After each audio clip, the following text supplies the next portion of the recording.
banteng Indonesia masih mempunyai darah merah yang dapat memilih tarik dan putih, merah dan putih, maka selama itu kita mau menyerah kepada siapapun juga. Allahu Akbar, Allahu Akbar, Allahu Akbar. Merdeka!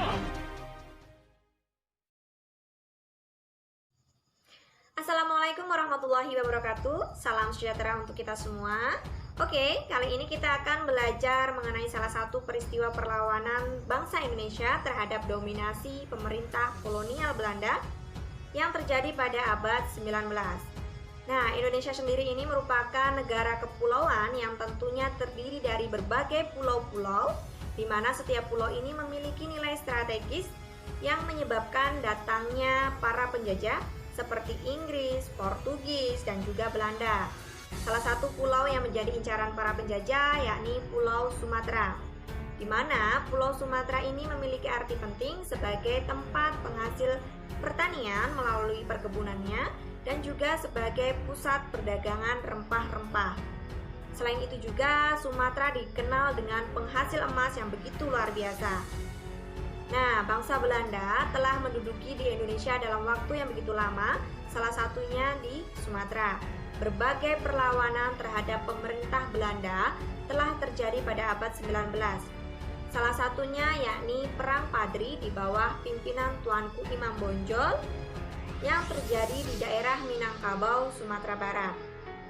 Nanti diharapkan setelah saudara mempelajari Perang Padri ini, saudara dapat mengevaluasi dari peristiwa Perang Padri tersebut dan juga nilai-nilai kejuangan yang ada di dalamnya. Baik, langsung saja kita masuk dalam pembahasan Perang Padri.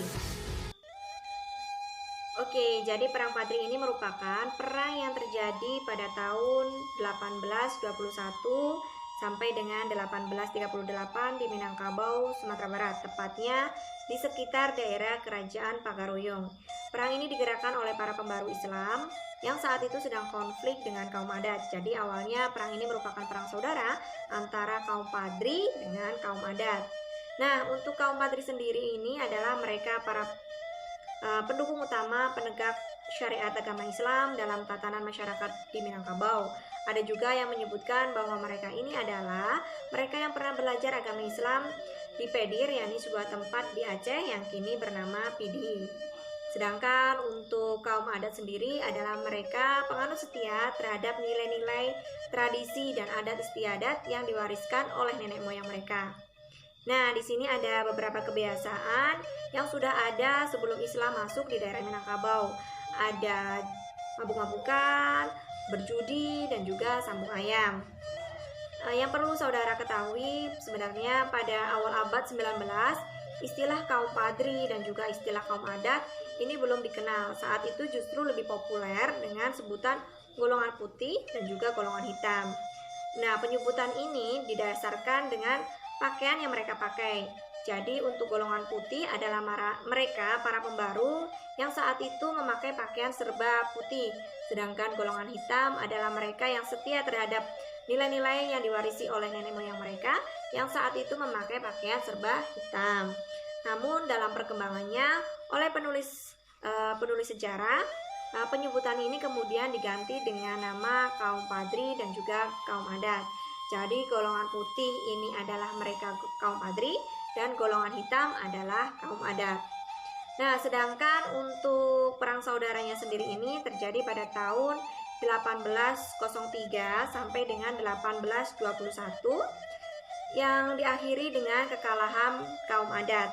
Jadi awalnya perang ini diawali dengan kepulangan 3 orang yang baru saja naik haji dari Mekah, yakni ada Haji Miskin, Haji Sumanik, dan juga Haji Piobang yang ingin memperbaiki tatanan budaya yang ada di Minangkabau agar sesuai dengan syariat agama Islam. Nah, niat baik ini didukung oleh Tuanku Nan Renceh yang kemudian bersama ulama lain membentuk suatu kelompok yang disebut dengan Harimau Nan Salapan. Kelompok ini kemudian mengajak berunding dengan kaum adat agar mereka mau meninggalkan kebiasaan-kebiasaan yang tidak sesuai dengan syariat agama Islam seperti berjudi, minum minuman keras, dan juga sambung ayam. Namun mereka menolaknya sehingga perundingan ini mencapai kegagalan. Oleh karena itu, dari pihak kaum Padri sendiri di bawah pimpinan Tuanku Pasaman kemudian menyerang kerajaan Pagaruyung. Oleh karena itulah terjadi perang saudara antara kaum Padri dan juga kaum adat. Nah, dalam situasi yang seperti ini, kondisi yang seperti ini, oleh Belanda kemudian dimanfaatkan dengan membantu mereka yang kalah, yakni kaum adat, agar Belanda ini dapat memperoleh daerah kekuasaan yang lebih luas di daerah Sumatera Barat. Oleh karena itu, adanya campur tangan dari Belanda yang awalnya perang ini merupakan perang saudara kemudian berkembang menjadi perang kolonial. Baik, untuk selanjutnya jalannya perang sendiri ini terbagi dalam 3 fase, yakni fase yang pertama terjadi pada tahun 1821 sampai dengan 1825. Sedangkan fase yang kedua terjadi pada tahun 1825 sampai dengan 1830. Dan untuk fase yang terakhir, fase ketiga, yakni terjadi pada tahun 1830 sampai dengan 1837 atau 1838. Oke, kita bahas satu persatu. Yang pertama, yakni fase pertama terjadi pada tahun 1821 sampai dengan 1825. Nah, pada fase yang pertama ini kaum Padri mulai melakukan serangan terhadap pos-pos Belanda dan juga mulai melakukan pencegatan terhadap patroli-patroli Belanda. Di bawah pimpinan Tuanku Pasaman, kaum Padri mengerahkan sekitar 20.000 sampai dengan 25.000 pasukan untuk melakukan serangan terhadap pihak Belanda, di mana kala itu mereka hanya menggunakan peralatan tradisional seperti parang dan juga tombak. Berbeda halnya dengan pihak Belanda yang saat itu sudah menggunakan peralatan jauh lebih modern seperti meriam dan juga senapan api lainnya. Saat itu Belanda mengerahkan sekitar 200 serdadu orang Eropa dengan dibantu 10.000 orang pribumi, termasuk di dalamnya yakni kaum adat. Nah, dalam peperangan ini banyak sekali korban yang berjatuhan, baik dari pihak kaum Padri maupun dari pihak Belanda sendiri. Dari pihak kaum Padri telah kehilangan sekitar 350 pasukan yang menyebabkan mereka awalnya memutuskan untuk mengundurkan diri, sehingga awalnya perang ini dimenangkan oleh pihak Belanda. Namun dari kaum Padri sendiri mereka tidak berputus asa, mereka kembali melakukan serangan dari berbagai daerah yang akhirnya menyebabkan pihak Belanda ini kewalahan.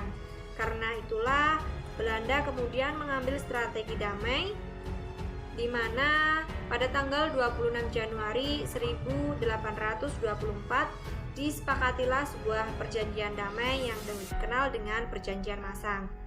Namun, perjanjian ini disalahgunakan oleh pihak Belanda dengan menduduki daerah-daerah sekitar di Minangkabau.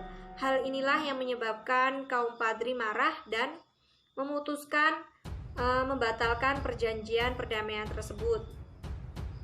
Nah, serangan Padri yang terkenal yakni yang dipimpin oleh Peto Syarif di daerah Bonjol yang dikenal dengan Tuanku Imam Bonjol.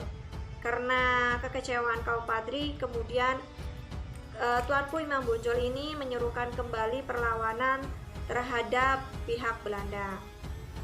Selanjutnya kita masuk pada fase kedua, yakni fase yang terjadi pada tahun 1825 sampai dengan 1830. Dengan kembalinya perang, pihak Belanda merasa kewalahan karena di waktu yang sama ternyata Belanda sedang menghadapi perang yang cukup besar di Jawa, yakni perang Diponegoro. Maka pada fase yang kedua inilah merupakan fase di mana meredanya perang antara kaum Padri dengan pihak Belanda. Pihak Belanda sendiri terus berupaya melakukan perdamaian dengan kaum Padri. Oleh karena itu, pada tanggal 15 November 1925 disepakatilah sebuah perjanjian yang dikenal dengan Perjanjian Padang. Nah, ini adapun isi dari Perjanjian Padang tersebut antara lain: yang pertama, Belanda mengakui kekuasaan pimpinan Padri di Batu Sangkar, Sarwaso, Padang Gubuk, Sigadang, Agam, Bukit Tinggi, dan juga menjamin sistem agama yang ada di daerahnya. Kemudian yang kedua, kedua belah pihak tidak akan saling menyerang. Yang ketiga, kedua pihak akan melindungi para pedagang dan orang-orang yang sedang melakukan perjalanan. Dan yang terakhir, secara bertahap Belanda akan menghilangkan praktik adu ayam. Selanjutnya kita masuk fase yang ketiga, yakni fase terakhir, fase yang terjadi pada tahun 1830 sampai dengan 1837 atau 1838.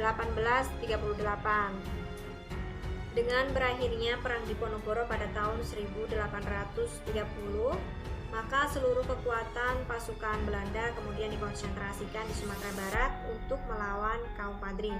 Nah, pada fase ini kaum adat ternyata mulai bersimpati dan mulai menyatakan dukungan terhadap kaum Padri, sehingga kekuatan dari kaum Padri ini semakin meningkat dan mereka mulai melakukan penyerbuan secara besar-besaran terhadap pihak Belanda. Namun sayangnya karena adanya 2 orang pengkhianat dari pihak Padri, akhirnya Belanda dapat menguasai salah satu benteng, yakni Benteng Marapalang, di mana benteng ini merupakan kunci agar dapat dikuasainya daerah Lintau. Oleh karena itu, setelah jatuhnya benteng tersebut di tangan Belanda, maka daerah-daerah di sekitar benteng tersebut juga dapat dikuasai oleh pihak Belanda. Seiring dengan bantuan yang datang dari Jawa, kekuatan pasukan Belanda ini semakin meningkat dan mereka mulai melakukan penyerbuan secara besar-besaran terhadap pos-pos pertahanan milik kaum Padri.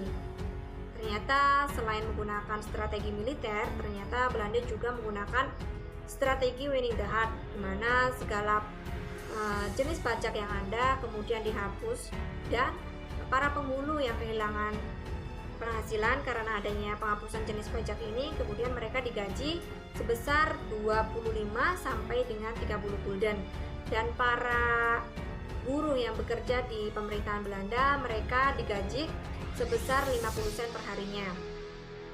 Nah, kemudian di bawah pimpinan E. Francis, kemudian pihak Belanda mengeluarkan plakat panjang yang berisi janji hikmat bahwa tidak akan ada lagi peperangan antara kaum Padri dan juga pihak Belanda. Setelah itu, Belanda memusatkan pasukannya untuk menyerang pasukan Tuanku Imam Bonjol di Bonjol. Seluruh jalan yang menghubungkan Bonjol kemudian diblokade oleh Belanda dan benteng Bonjol sendiri kemudian dihujani dengan meriam.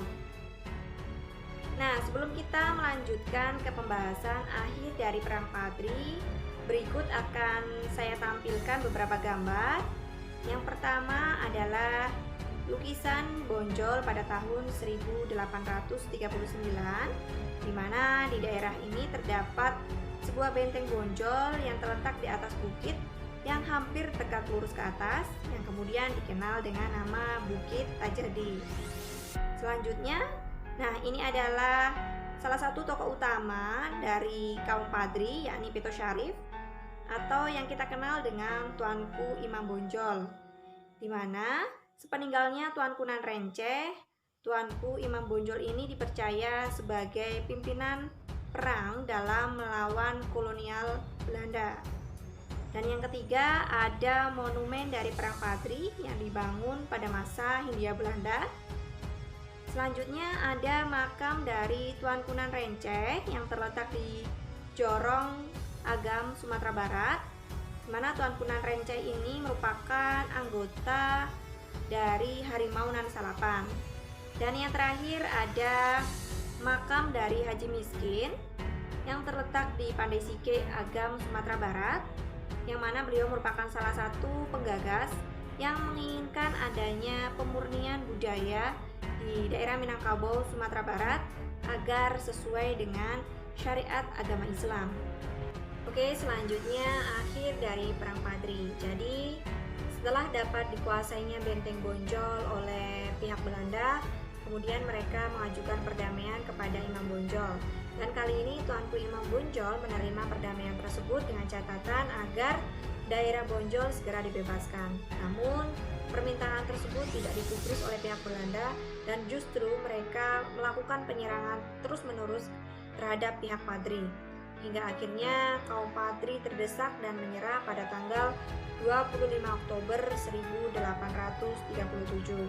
Oleh karenanya, Tuanku Imam Bonjol akhirnya ditangkap dan diasingkan di Cianjur, Jawa Barat, kemudian dipindahkan pada tanggal 19 Januari 1839 di Ambon, dan dipindahkan lagi pada tanggal 19 Januari 1841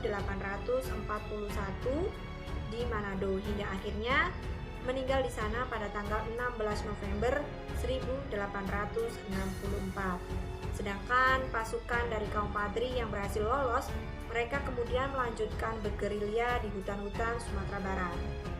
Nah, itu tadi penjelasan singkat mengenai Perang Padri. Nah, berikut ini ada video singkat mengenai gambaran bagaimana situasi perang yang terjadi pada saat itu. Oke, mari kita saksikan bersama.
Nah, itu tadi gambaran bagaimana situasi perang yang terjadi antara kaum Padri dengan pihak Belanda, di mana kala itu kaum Padri menggunakan peralatan yang sederhana seperti panah dan juga tombak.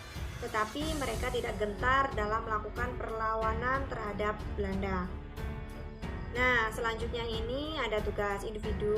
Silakan coba saudara lakukan telaah kritis mengapa kala itu pemerintah Belanda mengeluarkan kebijakan Win the Heart dan plakat panjang. Silakan saudara tulis menggunakan bahasa saudara sendiri. Nanti selanjutnya akan kita diskusikan bersama. Selamat mengerjakan.